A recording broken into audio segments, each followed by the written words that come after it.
الحمد لله الواحد الأحد الفرد الصمد الذي لم يلد ولم يولد ولم يكن له كفوا أحد. نشهد أن لا إله إلا الله وحده لا شريك له، ونشهد أن سيدنا وإمامنا وقائدنا وحبيبنا وقرة عيننا محمدا عبده ورسوله، فصلوات الله وسلامه عليه وعلى آله وأصحابه ومن دعا بدعوته وسار على نهجه إلى يوم الدين، يوم لا ينفع مال ولا بنون إلا من أتى الله بقلب سليم. أما بعد، عباد الله، فإنني أوصيكم بتقوى الله وطاعته ولزوم أوامره وكثرة مخافته، فإن الله مع الذين اتقوا والذين هم محسنون. يا أيها الذين آمنوا اتقوا الله حق تقاته ولا تموتن إلا وأنتم مسلمون، واعتصموا بحبل الله جميعا ولا تفرقوا. مسلمان برزكان، خوشك برایمان دارکان، میوانانی مالی خوا، سلام و رحمت و برکات و مهربانی پروردگار لم کاتو شوین و روژ پیروزا برژه بسر دل و درونی همومان دا. لکاتێک کە لە ناوەڕاستی شەوی 27 ڕەجەب لە دەرگا درا و بەرەو ڕووی دەرگا چووم و دەرگام کردەوە، بینم ئەوە جبریلی ئەمینە، سەلامی خوای پەروەردگاری لێبێ، و سەلامی کرد و پێی وتم: ئەی محەممەد صلی الله عليه وسلم، تۆ بانکێش کراوی لەلایەن پەروەردگارتەوە، فەرموو بەشدار بە لە گەشتێکی ناوازە و لە گەشتێکی بێوێنە. کاتێک کە داواکەم قبول کرد و هەنگاوەکانم نا وردە وردە بەرەو نزیشی کەعبەی پیرۆز ڕۆیشتین، لەوێ بینیم ئەوە میکائیل کە یەکێشترە لە فریشتەکانی خوای پەروەردگار، خۆی و بوڕاقیەکی سپی و قەشەنگ و جوان کە لەسەر شێوەی وڵاخێکی زۆر جوان بوو ئامادە کرابوو. داوایان لێ کردم کە سواری بوڕاق بم. سواری بوڕاق بووم و گەشتەکەمان ئەنجامدا و بە ماوەیەکی زۆر کورت و زۆر پوخت گەیشتین بە مزگەوتی ئەقسا. لەوێ بینیم هەموو پێغەمبەران لە پێشوازیمدان. دوای ئەوە کە سەلامم لە هەمویان کردو و دوای ئەوەی کە سەلامیان جواب دامەوە، داوایان کرد کە ئیمامەتیان بۆ بکەم. ئیمامەتیم بۆ هەموو پێغەمبەرەکان کرد. دوای ئەوەی کە ئیمامەتیم بۆ پێغەمبەرەکان کرد، سەلامی خوای پەروەردگاریان لێبێ، پێغەمبەرەکان هەمووی بەرز بوونەوە بۆ ئاسمان و منیش دووبارە سواری بوراق بوومەوە و بەرز کرامەوە بۆ ئاسمان تا گەیشتمە سیدرەة المنتەها. سیدرەة المنتەها شوێنە کە خوای پەروەردگار لە نزیشی بەهەشت دایناوە. ئیتر لەوێ جبریلی ئەمین پێی فەرموو: ئەی محەممەد صلی الله عليه وسلم، فەرموو تۆ ئێستا نزیکی خوای و تێپەڕە. وتی منیش لەو کاتە ئاورم داوە و لەبەر ئەوەی دیمەنەکەی زۆر سامناک بوو، زۆر بێکەسی بوو، زۆر چۆلی پێوە دیار بوو. ئیتر لەوێ وتم ئەلێرۆکانە کە زۆر گرینگە و پێویستم بە تۆیە، ئەی جبریل چۆن دەتوانی دەستبەردارم بی و لەم گەشتەدا بەردەوام نەبی لەگەڵم؟ ئەویش وتی: ئەی محەممەد صلی الله عليه وسلم، ئەگەر لەو گەشتەدا لێرە زیاتر کە سنووری منە و حدودی منە یەک هەنگاوی تر باوێم، چی پەڕ و باڵم هەیە هەر هەمووی دەسووتێ. بۆیە فەرموو ئەوە خۆت و ئەوە خوای جەل وعەلا و ڕەب العالەمینە. ئیتر لەوێ بە خزمەتی خوای پەروەردگار گەیشت و دوای ئەوە پێغەمبەری عازیزمان عليه الصلاة والسلام فەرمی: التحیات لله الصلوات الطیبات. خوای پەروەردگاری جوابی داوە، فەرمی: السلام عليك أيها النبي ورحمة الله وبركاته. فریشتەکان هەمووی کە جێبیستی ئەو حیوارە بوون، هەمووی وتیان، پێغەمبەری خوا عەفوەن جوابی داوە، فەرمووی: السلام علينا وعلى عباد الله الصالحين. سلام لەسەر من و لەسەر هەموو بەندە ساڵحەکانیش. لەوێوە دوای ئەوە فریشتەکان کە جێبیستی ئەم حیوارە بوون وتیان: نشهد أن لا إله إلا الله ونشهد أن محمدا رسول الله. ئیتر لەوێوە خوای پەروەردیگار جوانترین خەڵات و دیاری پێدا کە بریتی بوو لەو نوێژانەی کە ئێمە پێنج فەرزە ئەنجامی دەدەین. دوای ئەوە پێغەمبەری خوا عەلەیهی السەڵات وەسەلام کۆتایی بە گەشتەکەی هێنا و گەڕایەوە ناو جێگای گەرمی خۆی و ماڵەکەی خۆی. بەڕێزەکانم، ئەوە بە کورتی باسی خواسێک بوو، چیرۆکێکی پڕ پند لە ئامێز بوو کە پێغەمبەری خوا صلی الله علیه وسلم تێیدا ئیسرا و معراجی پێکرایە. ئیسرا و معراج دوو چەمکن خوای پەروەردیگار لە قورئاندا تأکید لەم چیرۆکەی پێغەمبەر ئەکاتەوە صلی الله علیه وسلم کە پێغەمبەرەکەتان ئەم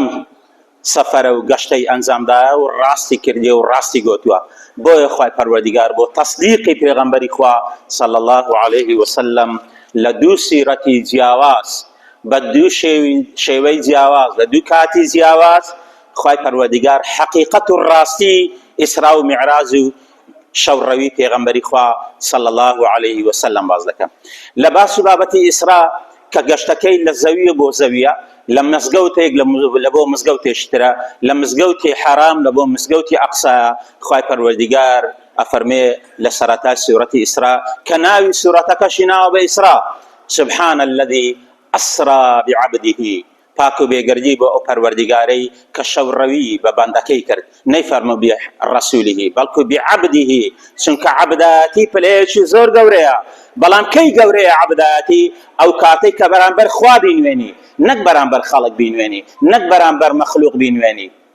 عەبدایەتی ئەو کاتە گەورەیە کە بەرامبەر خوا عەبدایەتی بکەی. بەڵام عەبدایەتی لەو پەڕی نزمی و بێهێزی و بێقیمەتیەدا کاتێک ئینسان بەرامبەر عەبد بەندایەتی بکە و عەبدایەتی بکاتن. بۆیە خوای پەروەردیگار فەرمووی ئەو عەبدەی کە شەوڕەوی پێکرا من المسجد الحرام إلى المسجد الأقصى، گەشتەکەی لە مزگەوت بۆ مزگەوت، لە مەسجدی حەرام بۆ مەسجدی ئەقسا، کە هەردووشیان تەواوکاری یەکن، کە هەردووشیان ڕۆژێک لە ڕۆژان قیبلەی مسلمانان بوونە و ڕووگە بوونە و مسلمانان لە عیبادەت و نوێژەکانیان ڕوویان تێ کردووە. ئەوە خوای پەروەردیگار لە سەرەتای ئەم سوورەتە بەم شێوە ئاماژە بە ئیسرا کاتن کە پێغەمبەری ئازیزمان عەلەیهی السەڵات وەسەلام شەوڕەوی پێکراوە، وەکو تەصدیقێک لە بۆ گەشتەکەی و سەفەرەکەی پێغەمبەری خوا عەلەیهی السەڵات وەسەلام. معراج ئەمە وتمان ئیسرا سەفەرێک بوو لە زەوی بۆ زەوی بە شێوەیەکی ستوونی، واتە بە شێوەیەک کە بە شێوەیەکی درێژی لە ئاسمانەکان یان لە زەوی بەرز بوویتەوە، هێشتا نەگەیشتە ئاسمانەکان. دوای ئەوە معراج دێ. معراج یعنی بەرزبوونەوە، یعنی بڵندبوون بەرەو عمودی ئاراستەکان، بەرەو ئاسمانەکان، بەرەو سەرووی ئاسمانەکان، کە خوای پەروەردیگار لەوێ لە چ سوورەتێک باسی معراج دەکا؟ لە سوورەتی النەجم. حتا ناوی سوورەتەکەش بۆ ئەوەی بگونجێ لەگەر چیرۆکەکە و لەگەڵ واقعەکە و لەگەڵ ڕووداوەکە، خوای گەورە ناوی لەم سوورەتە ناوە النەجم. هەممان دەزانین ئەستێرەکان لە ئاسمانەوەن، ئەستێرەکان لە بڵندی و بەرزیدا. بۆیە خوای پەروەردیگار ناوی لێ ناوە النەجم، چونکە سوورەتێکە خوای گەورە باسی معراج دەکا، باسی بەرزبوونەوەی پێغەمبەرەکە صلی الله علیه وسلم بۆ ئاسمانەکان. چی ئەفەرمێ؟ فەرمێ والنەجم ئیذا هەوا، سوێن بەو ئەستێرانەی کاتێک کە ئاوا دەبن یان کاتێک کە دەکەون. ما ضل صاحبكم وما غوا، واتە ئەو محەممەد و پێغەمبەرە و بەندەی من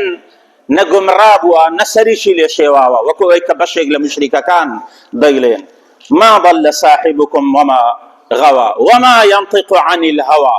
إن هو إلا وحي يوحى. ئەو قسانەی کە دەیکا، ئەو چیرۆکەی کە بۆ ئێوەی باس کرد، وتی گەشتێکم کردووە و بە کەمترین ماوە بە بچووکترین ماوە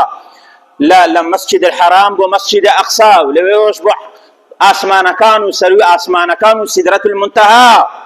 ڕاست دەکە و تەصدیقی کەن ئێوە. وما ينطق عن الهوى، قسە لە خۆ ناکە، بە ئارەزوو خۆی نایکە،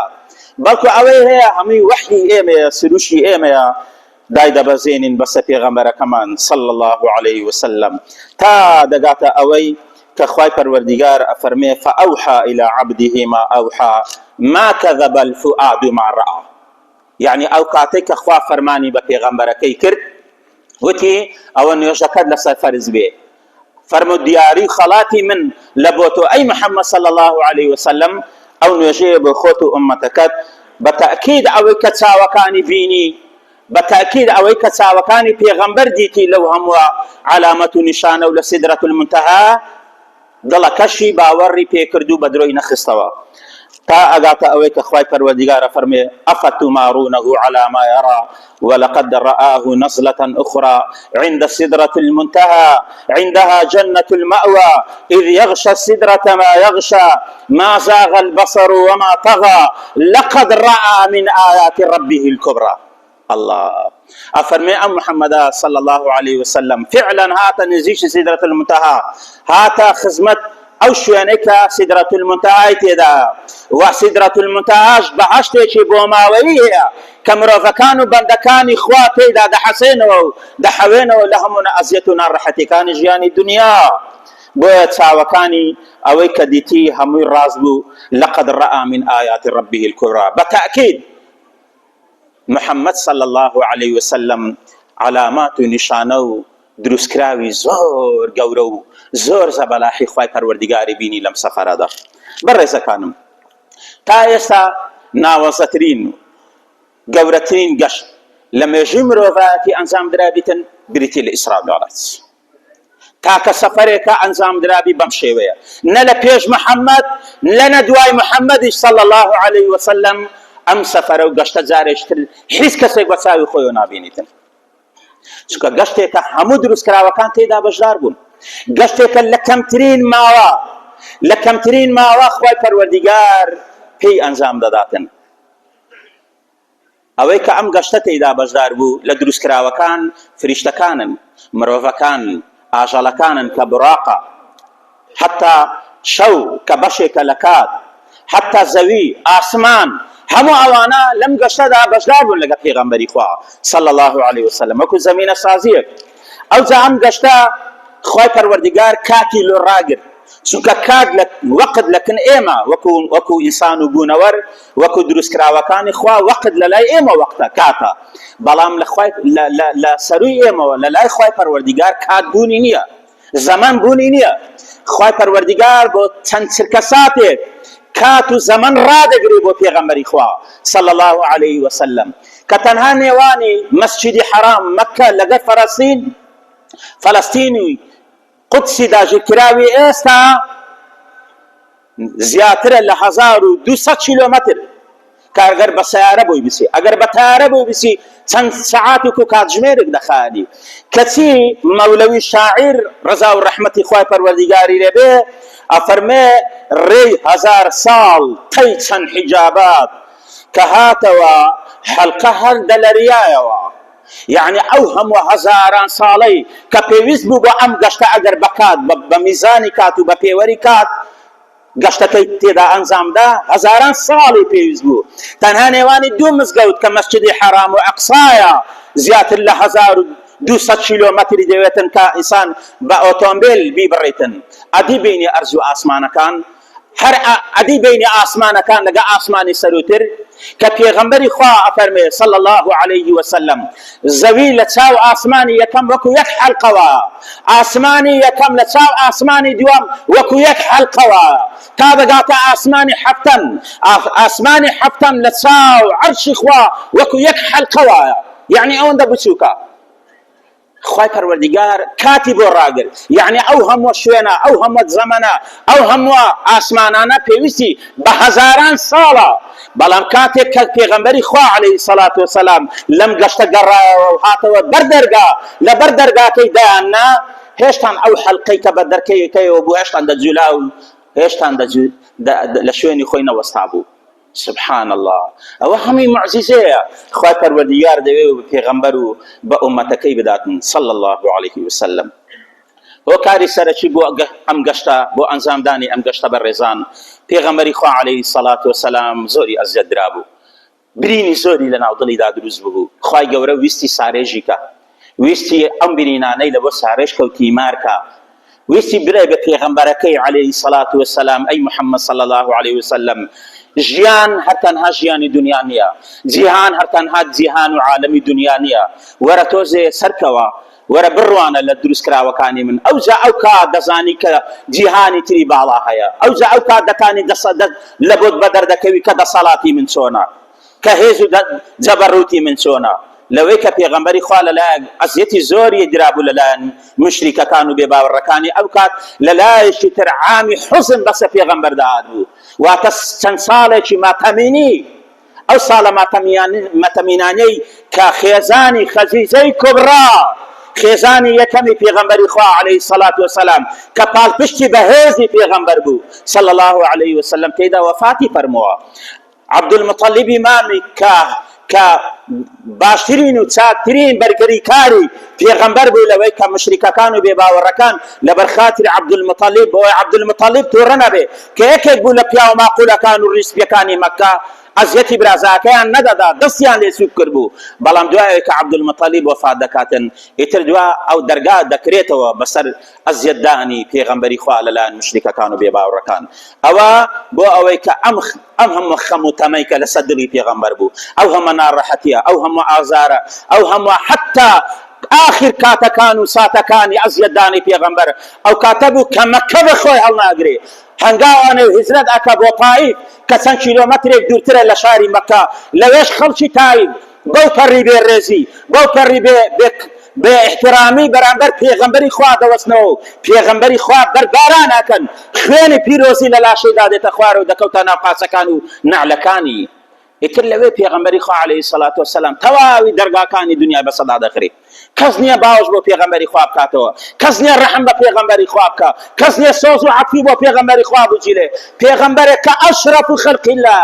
جوانترین و باشترین و بەڕێزترین دروستکراوەکانی خوا ئەوجا خوا خۆی تەدەخل ئەکا پێی ئەڵێ ئەی محەممەد صلی الله عەلەیهی وسەلەم ئەگەر دەرگاکانی ئاسمانت لەسەر داخرا زەویت بەسەر داخرا بەڵام دەرگاکانی ئاسمانت بەسەدا دەکەینەوە بێئومێد مەبە ڕەشبین مەبە چۆکت دانەنەی بەرامبەر ئەوان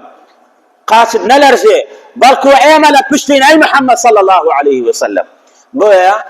تاکە هۆکارێک لە بۆ ئەنجامدانی ئەم گەشتە پڕ لە خێر و بەرەکەتە بریتی بوو لەوەی کە بەڕاستی ئەزیەتی زۆری بینی پێغەمبەری خوا عەلەیهی سەڵات وسەلام جوانترین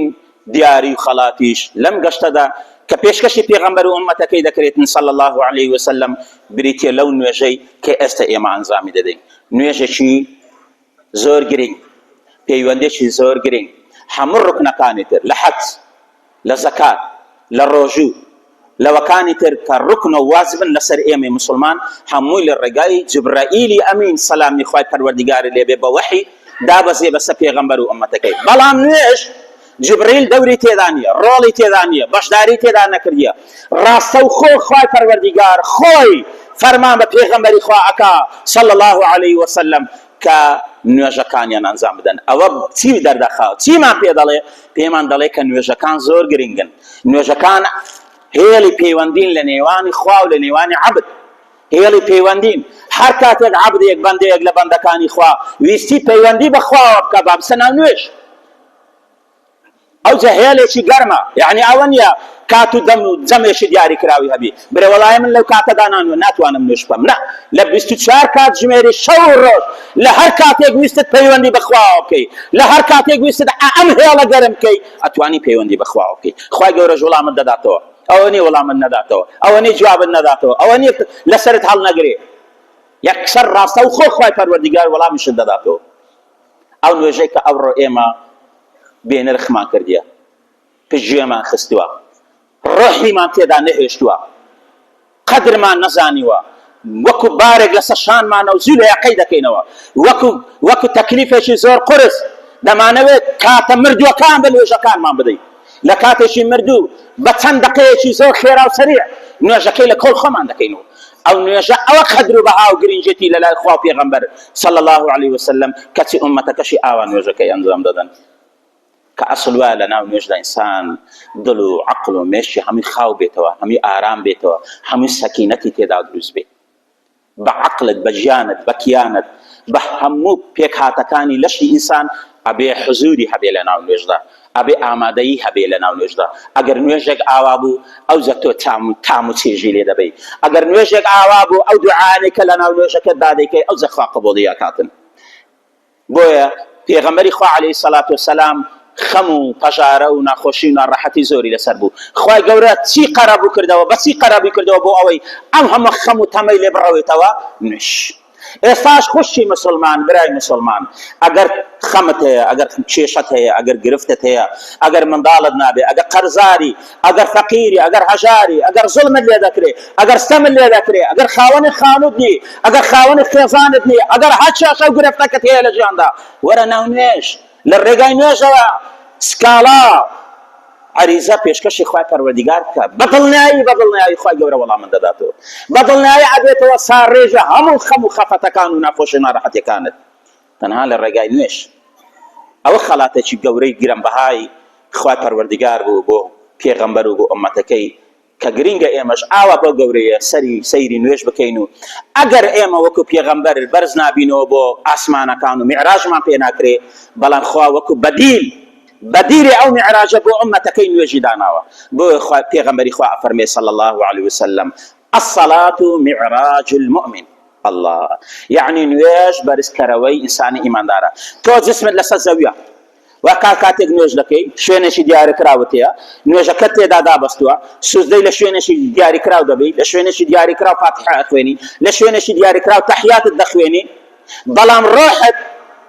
لەگەر جەستەد نییە ڕۆحت بەرز بوویتەوە بۆ خزمەتی خوا و سەروی ئاسمانەکان ئەگەر ئاوا نوێژتان کرد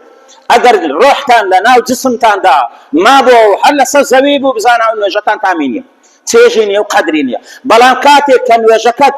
لە ناو نوێژەکەتدا جسمت لە زەوی بوو بەڵام ڕۆح و عەقڵ و فکر و هۆشت لە ئاسمان بوو بزانە ئەوە نوێژێکی قبول کراوە هەمان ئەو نوێژەیە کە خوا داوایت هەمان ئەو میعراجەیە کە بە پێغەمبەر کراوە صلی الله عليه وسلم بۆیە ئەبێ ئەمە بەو گیانە ڕوو لە خوای پەروەردیگار بکەین و داوا لە خوا بکەین و عیبادەت و پەرستشەکانی خوای گەورە بکەین ئەوە حادثەیەکی گرنگ ڕووداوەشی گرنگ بوو لە ژیانی پێغەمبەری خوا وەکو موعجیزە کە یەکێکە لە گەورەترین موعجیزەکانی پێغەمبەری خوا عليه الصلاة والسلام بۆ ئەوەی خەڵکی بێباوەڕ و خەڵکی بێ معلومات و خەڵکی بێ زانیاری بزانن کە چ گەشتێک ئێستاش زانایان لە ڕووی علمیەوە کاتێک کە باسی ئیسرا و میعراج دەکەن بڕواکە هەمووی پند و ئامۆژگاری تێدا هەمووی موافقە لەگەر زانستی سەردەم هیچی مخالف نییە لەگەر زانستی سەردەم هیچ کەسێک ناتوانێت ڕەخنە لە ئیسرا و میعراج بگریتن برە لەم شوێنە پێغەمبەری خوا بۆ وای کردو بۆ وای نەکردووە لەم شوێنە جبرائیل بۆ وای کردووە بۆ وای نەکردووە هەمووی موافقە لەگەر زانستی سەردەم ئەوانەی کە خۆیان بە بیلیمەت دەزانن ئەوانەی کە خۆیان بە بیلیمەت دەزانن ئەوانەی کە خۆیان بە عالم و زانا دەزانن لە بێدینەکان و لە ئەهلی کتاب لە غەربیەکان و ڕۆژئاوایەکان با بێنەوە خزمەتی سوورەتەکانی ئیسرا بێنەوە خزمەتی سوورەتی ئەننەجم ئەوجە بۆیان بەدەردەکەوی کە ئەم پێغەمبەرەی ئێمە چ پێغەمبەرێکە و ئەو خوایەی کە ئەم پێغەمبەرەی بە پێغەمبەر ناردووە عليه الصلاة والسلام و ئیسرا و میعراجی پێ کردووە ئەوجە ئێمە دەزانین چ پێغەمبەرێکمان هەیە و ئەم گەشتە پڕیەتی لەو معجزە ئاسانەی کە ئینسان لە بەرامبەری دەستەوە سانە یا ڕەبی خوای لە گوناه و تاوانەکانمان خۆشبی شیفا نەخۆشەکانمان بدەیت ڕەحمە مردوەکانمان بکەیت بەندراوەکانمان ئازاد بکەیت دوعا و نزا پاڕانەوەکانمان قبول بکەیت یا ڕەبی خودایە بە ئومەتی ئەم پێغەمبەرەمان نەژمار بکەیت یا ڕەبی خوایە بە ئومەتی ئەم پێغەمبەرەمان نەژمار بکەیت یا ڕەبی خوایە بە ئومەتی ئەم پێغەمبەرەمان نەژمار بکەیت خوایە مەحروممان نەکەی لە قیامەتیش لە شەفاعەتی ئەم پێغەمبەرە لە شەفاعەتی ئەم پێغەمبەرە لە ئاوی کەوسەر بەدەستی ئەم پێغەمبەرە یا ڕەبی خوایە مەحروممان نەکەی لە چوونە بەهەشتمان لەگەر ئەم پێغەمبەرە یا ڕەبی خوایە مەحروممان نەکەی لە پەڕینەوەی پردی سیراتمان لەگەر ئەم پێغەمبەرە یا ڕەبی خودایە چۆن لەم دنیادا بە ئومەتی ئەم پێغەمبەرە دەژمار کردوین یا ڕەبی خوایە لە قیامەتیشدا لەگەر ئەم پێغەمبەرە حەشر و حیسابمان بکەی لەگەر ئەم پێغەمبەرە کۆمان بکەیەوە لەگەر ئەم پێغەمبەرە ڕوومان بەرزکەی ڕوومان سوورکەی یا ئەرحەمە الراحیمین یا ئەکرەمە الئەکرەمین یا ڕەبی خوایە ئەوانەی کە دڵیان بە پێغەمبەرە خۆش نییە ئەوانەی کە لە پلان و لە نەخشە و سیرە سنەتی ئەم پێغەمبەرە دەدەن خوا زەلیلیان کەی خوا ئەوانەی خەریکی ئەوەن کە ئومەتیان پێغەمبەرە لە خشتە بەرن خوا ئەوانی زەلیل کەی ڕوو ڕەشیدی نێو قیامەتیان کەی خوا بمان پارێزی لە هەموو فتنە و لە هەموو بەڵایە کە ڕوبەڕوومان دەبێتەوە ئەو فتنە بەڵایانەی کە ڕوبەڕووی خۆمان دەبنەوە ڕوبەڕووی منداڵەکانمان کچەکانمان کوڕەکانمان لاوەکانمان پیر و گەنجەکانمان دەبنەوە یا ڕەبی خوا ئەو خاکوونەتەوە نیشتیمانەشمان پارێزراوکەی پڕ بکەی لە ئەمن و ئەمان پڕ بکەی لە خێر و خۆشی پڕ بکەی لە هەرزانی یا ڕەبی خوا دەروی بە ڕەحمەتی خۆتمان لێ بکەیەوە یا ڕەبی خوا عاقبەتمان خێر بکەی چۆن لە یەکێک لە ماڵەکانی خۆت کۆت کردینەوە ئاوەش لە خزمەتی پێغەمبەران و شەهیدان و پیاساکان كومان بك يا أرحم الراحمين يا أكرم الأكرمين ربنا آتنا في الدنيا حسنة وفي الآخرة حسنة وقنا عذاب النار اللهم آمين